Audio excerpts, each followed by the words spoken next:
سورہ اعراف کی آیت نمبر 172، سورہ اعراف کا 22واں رکوع، 9ویں پارے کا 12واں رکوع۔ اللہ رب العالمین نے ارشاد فرمایا، وَإِذْ أَخَذَ رَبُّكَ مِن بَنِي آدَمَ مِن ظُهُورِهِمْ ذُرِّيَّتَهُمْ، اور اے محبوب یاد کریں جب آپ کے رب نے اولاد آدم کی پشت سے ان کی نسل نکالی، وَأَشْهَدَهُمْ عَلَىٰ أَنفُسِهِمْ، اور انہیں خود ان پر گواہ کیا، أَلَسْتُ بِرَبِّكُمْ، کیا میں تمہارا رب نہیں؟ قَالُوا بَلَىٰ، سب بولے کیوں نہیں، شہدنا، ہم گواہ ہوئے۔ حدیث شریف میں ہے کہ اللہ تعالیٰ نے حضرت آدم علیہ السلام کی پشت سے ان کی ذریت نکالی اور ان سے عہد لیا۔ آیات اور حدیث دونوں پر نظر کرنے سے یہ معلوم ہوتا ہے کہ اولاد کا نکالنا اس سلسلے کے ساتھ تھا جس طرح کہ دنیا میں ایک دوسرے سے پیدا ہوں گے، اور ان کے لیے ربوبیت اور وحدانیت کے دلائل قائم فرما کر اور عقل دے کر ان سے اپنی ربوبیت کی شہادت طلب فرمائی۔ یعنی قرآن مجید فرقان حمید کی آیات اور حدیث پاک پر غور کرنے سے یہ بات معلوم ہوتی ہے کہ آدم علیہ السلام کی اولاد کو اس طرح نکالا گیا کہ آدم علیہ السلام کی اولاد، پھر اس کے بعد ان کی اولاد کی اولاد، پھر اس کے بعد اس اولاد کی اولاد، اس طرح جس ترتیب سے دنیا میں وہ پیدا ہونے والے تھے اسی ترتیب سے ان کی روحوں کو نکالا گیا، اور ان کے لیے اللہ تعالیٰ کی وحدانیت کے دلائل قائم فرمائے گئے، انہیں عقل دی گئی، اور پھر اللہ تعالیٰ نے اپنی ربوبیت کی شہادت طلب فرمائی۔ وَأَشْهَدَهُمْ عَلَىٰ أَنفُسِهِمْ، اور انہیں خود ان پر گواہ کیا، أَلَسْتُ بِرَبِّكُمْ، فرمایا کہ کیا میں تمہارا رب نہیں؟ قالوا بلا، سب بولے کیوں نہیں، یعنی اے مالک تو ہی رب ہے، شہدنا، ہم گواہ ہوئے اپنے اوپر، اور ہم نے تیری ربوبیت اور وحدانیت کا اقرار کیا۔ یہ شاہد کرنا کیوں تھا، یہ گواہ بنانا کیوں تھا؟ فرمایا ان تقولوا یوم القیامت انا کنا عن ھذا غافلین، کہ کہیں قیامت کے دن کہو کہ ہمیں اس کی خبر نہ تھی، ہمیں کوئی تنبیہ نہیں کی گئی تھی۔ او تقولوا انما اشرک آباؤنا من قبل، یا کہو کہ شرک تو پہلے ہمارے باپ دادا نے کیا، وَكُنَّا ذُرِّيَّةً مِّن بَعْدِهِمْ، اور ہم ان کے بعد بچے ہوئے۔ أَفَتُهْلِكُنَا بِمَا فَعَلَ الْمُبْطِلُونَ، تو کیا تو ہمیں اس پر ہلاک فرمائے گا جو اہل باطل نے کیا؟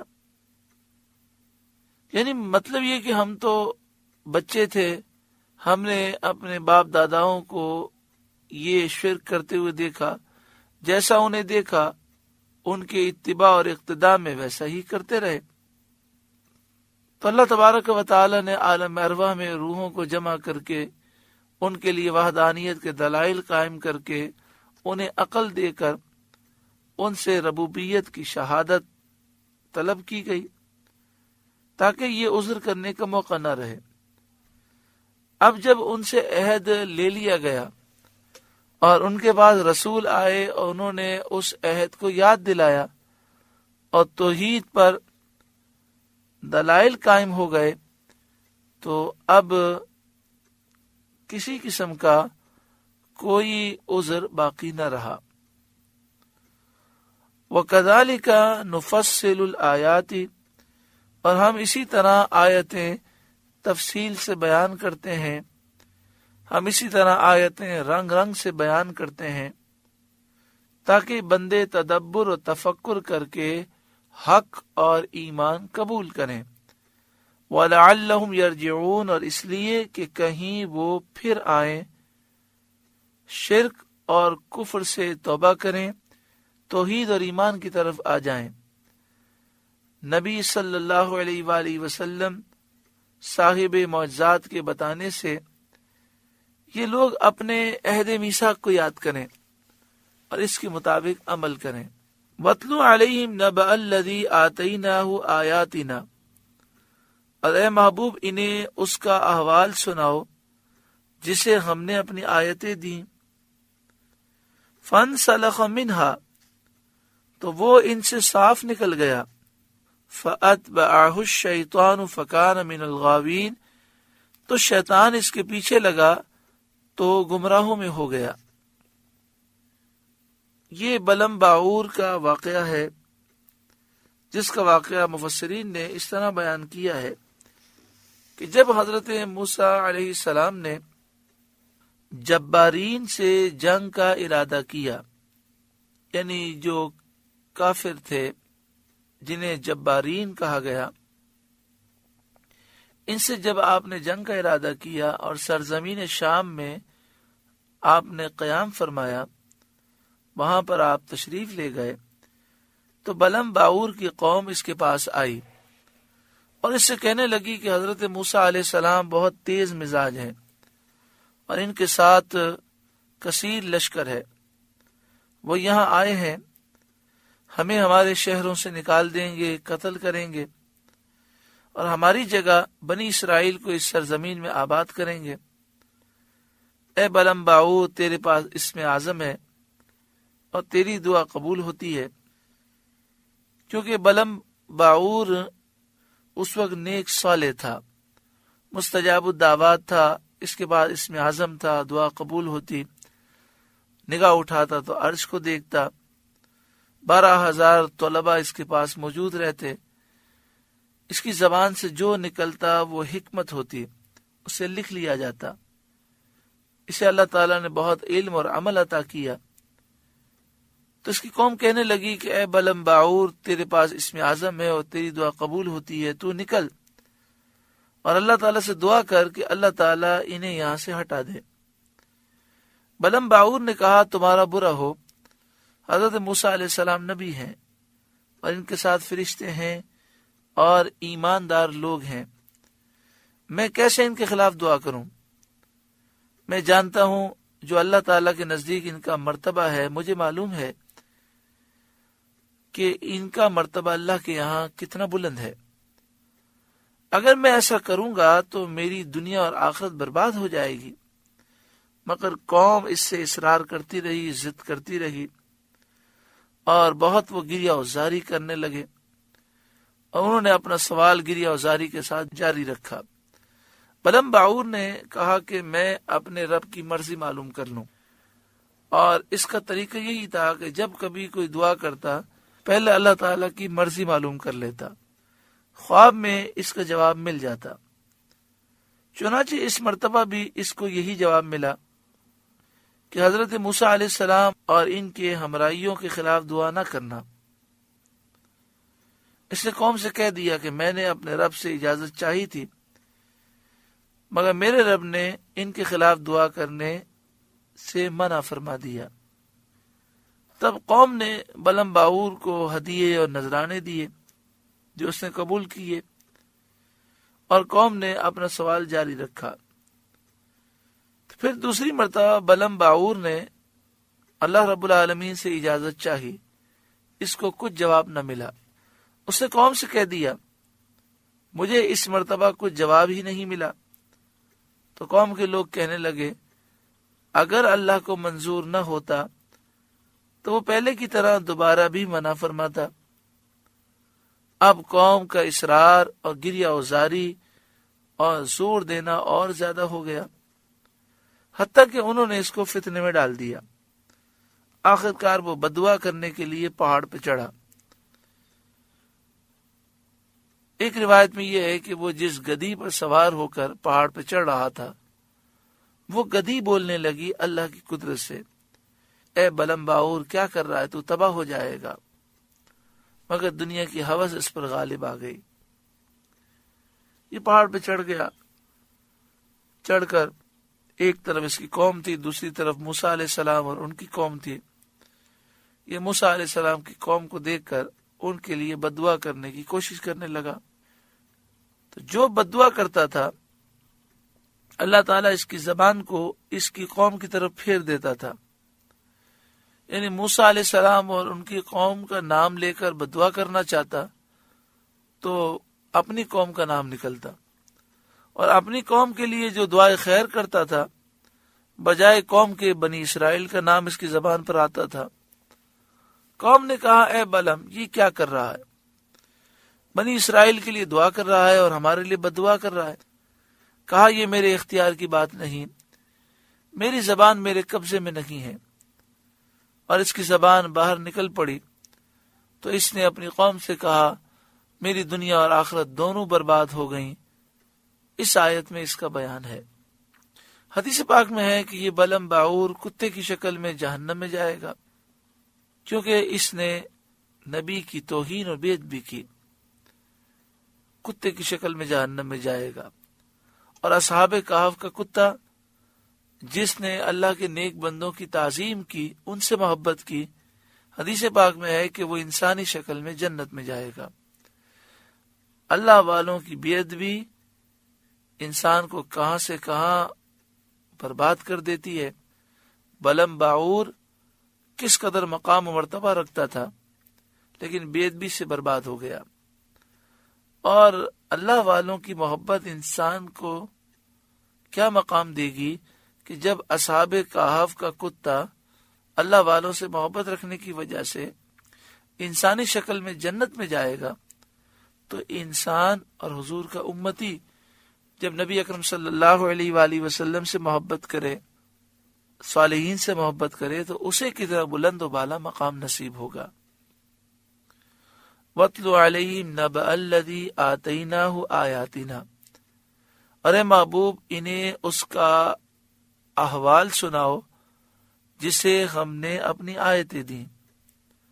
اے محبوب آپ ان کے سامنے اس کی خبر پڑھیں جسے ہم نے ہماری آیتیں دیں، مقام و مرتبہ دیا، اسے علم عطا فرمایا۔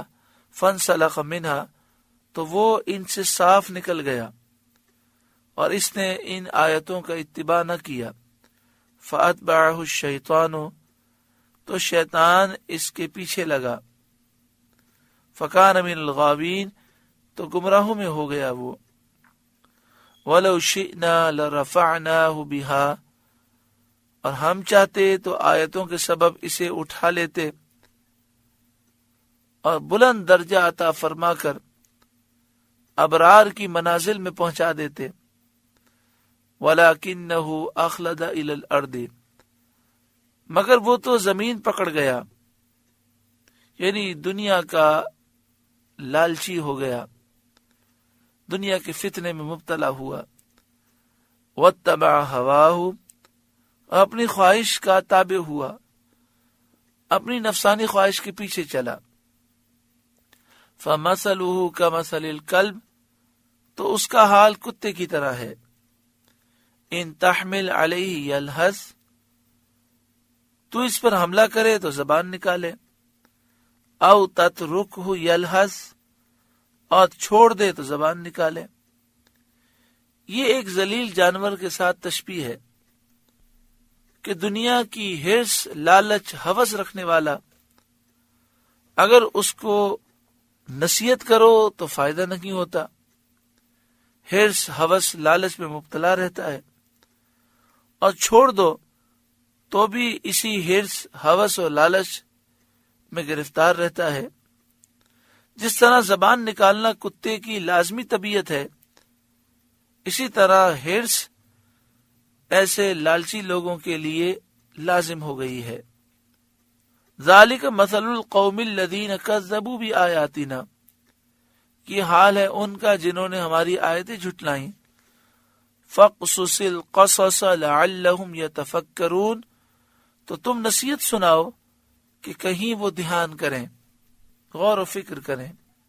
ساء مثلا القوم الذین کذبوا بآیاتنا، کیا بری کہاوت ہے ان کی جنہوں نے ہماری آیتیں جھٹلائیں، کیا بری مثال ہے ان لوگوں کی جنہوں نے ہماری آیتیں جھٹلائیں۔ وَأَنفُسَهُمْ كَانُوا يَظْلِمُونَ، اور اپنی ہی جان کا برا کرتے تھے، وہ لوگ اپنی ہی جانوں پر ظلم کیا کرتے تھے۔ مَن يَهْدِ اللَّهُ فَهُوَ الْمُهْتَدِي، جسے اللہ راستہ دکھائے تو وہی راستے پر ہے۔ اللہ تعالی ہمیں بھی سیدھے راستے پر چلنے کی توفیق عطا فرمائے۔ وَمَن يُضْلِلْ فَأُولَئِكَ هُمُ الْخَاسِرُونَ، اور جسے وہ گمراہ کرے تو وہی نقصان میں رہے، تباہی و بربادی میں وہی مبتلا ہوا جسے اللہ نے گمراہ کیا۔ اور اللہ تعالیٰ ان لوگوں کو گمراہ فرماتا ہے جن کے دل گناہ کر کے، کفر کر کے مردہ ہو جاتے ہیں۔ وَلَقَدْ ذَرَأْنَا لِجَهَنَّمَ كَثِيرًا مِنَ الْجِنِّ وَالْإِنسِ، اور بے شک ہم نے جہنم کے لیے پیدا کیے بہت سے جنات اور آدمی، یعنی کفار جو جہنم کے لیے پیدا کیے گئے، جو اللہ تعالیٰ کی نشانیوں میں تدبر کرنے سے، غور و فکر کرنے سے منہ موڑتے ہیں، اور ان کا کافر ہونا اللہ کے علم ازلی میں ہے۔ لہم قلوب لا یفقہون بہا، وہ دل رکھتے ہیں جن میں سمجھ نہیں، یعنی حق سے منہ موڑ کر اللہ تعالیٰ کی آیتوں میں تدبر کرنے سے محروم ہو گئے۔ اور دل کا اصل جو کام ہے وہ یہی ہے کہ اللہ تعالیٰ کی آیات میں، نشانیوں میں وہ تدبر کرے اور معرفت الہی حاصل کرے، تو اس سے محروم ہے۔ لہذا فرمایا لہم قلوب لا یفقہون بہا، وہ دل رکھتے ہیں جن میں سمجھ نہیں۔ وَلَهُمْ أَعْيُنٌ لَا يُبْصِرُونَ بِهَا، اور وہ آنکھیں رکھتے ہیں جن سے دیکھتے نہیں، یعنی حق اور ہدایت کی راہ نہیں دیکھتے، اللہ تعالیٰ کی آیات و نشانیوں کو نہیں دیکھتے، توحید کے دلائل نہیں دیکھتے، تو ان کی آنکھیں بیکار ہیں۔ وَلَهُمْ آذَانٌ لَا يَسْمَعُونَ بِهَا، اور وہ کان رکھتے ہیں جن سے سنتے نہیں، یعنی نصیحت کو بغوش قبول اور باوجود قلب و حواس رکھنے کے وہ امور دین میں ان سے نفع نہیں اٹھاتے۔ یعنی مراد یہ ہے کہ یہ نصیحت کو اس انداز میں نہیں سنتے کہ قبول کریں، دل رکھنے اور حواس رکھنے کے باوجود بھی یہ اپنے دل سے، اپنی آنکھوں سے، اپنے کان سے دین کے امور میں کچھ بھی نفع نہیں اٹھاتے۔ لہذا فرمایا اولئک کالانعام، وہ جانوروں کی طرح ہیں، چوپایوں کی طرح ہیں، کہ اپنے دل سے، اپنی آنکھوں، اپنے کان سے مدارک علمیہ اور معارف ربانیہ کا ادراک نہیں کرتے، نہ وہ رب کی معرفت حاصل کرتے ہیں، نہ توحید کے دلائل کو سمجھتے ہیں۔ کھانے پینے کے دنیاوی کاموں میں تمام جانور اپنے حواس سے کام لیتے ہیں، انسان بھی اتنا ہی کرتا رہا، تو اس کو جانوروں پر کیا فضیلت، اس میں اور جانوروں میں کیا فرق ہے؟ تو فرمایا اولئک کالانعام، وہ چوپائیوں کی طرح ہے، جانوروں کی طرح ہے، بل ہم اضل، بلکہ ان سے بڑھ کر گمراہ ہیں، کیونکہ چوپایا جانور بھی اپنے فائدے کی طرف بڑھتا ہے اور نقصان سے بچتا ہے، اور نقصان کو دیکھ کر پیچھے ہٹتا ہے، اور یہ کافر جہنم کی راہ چل کر اپنا نقصان اختیار کرتا ہے، تو یہ تو جانور سے بدتر ہوا۔ آدمی روحانی، شہوانی، سماوی، ارضی ہے، جب اس کی روح شہوتوں پر غالب ہو جاتی ہے تو آدمی فرشتوں سے زیادہ فضیلت پا لیتا ہے، اور جب شہوتیں روح پر غلبہ پا جاتی ہیں تو آدمی زمین کے جانوروں سے بدتر ہو جاتا ہے۔ اولئک هم الغافلون، وہی غفلت میں پڑے ہیں۔ وَلِلَّهِ الْأَسْمَاءُ الْحُسْنَى، اللہ ہی کے ہیں بہت اچھے نام، فادعوہ بہا، تو اسے ان سے پکارو۔ حدیث شریف میں ہے اللہ تعالیٰ کے 99 نام جس کسی نے یاد کر لیے جنتی ہوا۔ علماء کا اس پر اتفاق ہے کہ اسماء الہیہ 99 میں منحصر نہیں ہے، یعنی نام 99 سے زائد ہیں۔ حدیث کا مقصود صرف یہ ہے کہ اتنے ناموں کے یاد کرنے سے انسان جنتی ہو جاتا ہے۔ قرآن مجید فرقان حمید کی ابتدا میں یہ 99 نام لکھے ہوتے ہیں۔ اللہ تعالیٰ ہمیں یاد کرنے کی توفیق عطا فرمائے۔ اس آیت کا شان نزول یہ ہے کہ ابو جہل نے کہا تھا محمد صلی اللہ علیہ وآلہ وسلم کا دعویٰ تو یہ ہے کہ وہ ایک پروردگار کی عبادت کرتے ہیں، پھر وہ اللہ اور رحمان دو کو کیوں پکارتے ہیں؟ اس پر یہ آیت کریمہ نازل ہوئی، اور اس جاہل بے عقل کو بتایا گیا کہ معبود تو ایک ہی ہے، نام اس کے بہت سارے ہیں۔ وَلِلَّهِ الْأَسْمَاءُ الْحُسْنَى، اور اللہ ہی کے ہیں بہت اچھے نام۔ فَادْعُوهُ بِهَا، تو اسے ان ناموں سے پکارو۔ وَذَرُوا الَّذِينَ يُلْحِدُونَ فِي أَسْمَائِهِ، اور انہیں چھوڑ دو جو اس کے ناموں میں حق سے نکلتے ہیں۔ حق سے اور استقامت سے نکلنا کئی طرح ہے۔ ایک تو یہ کہ اس کے ناموں کو کچھ بگاڑ کر غیروں پر اطلاق کرنا، یہ بھی حق سے نکلنا ہے۔ جیسے مشرکین نے الہ کا لات بنا دیا، عزیز کا عزا بنا دیا، اور منان کا منات کر لیا، اور یہ نام اپنے بتوں کے رکھ دیے، لات، عزا، منات، اور انہوں نے یہ بت جو ہے مؤنث بنائے، عورتوں کی شکل کے، اور ان کے یہ نام رکھ دیے۔ یہ ناموں میں حق سے تجاوز اور ناجائز ہے۔ اسی طرح اللہ تعالیٰ کے لیے ایسا نام مقرر کرنا جو قرآن و حدیث میں نہ آیا ہو، یہ بھی جائز نہیں، کیونکہ اللہ تعالیٰ کے نام توقیفیہ ہیں۔ اللہ تعالیٰ کے لیے وہی نام استعمال ہو سکتے ہیں جو قرآن و حدیث میں موجود ہیں۔ آگے ارشاد فرمایا سَيُجْزَوْنَ مَا كَانُوا يَعْمَلُونَ، وہ جلد اپنا کیا پائیں گے۔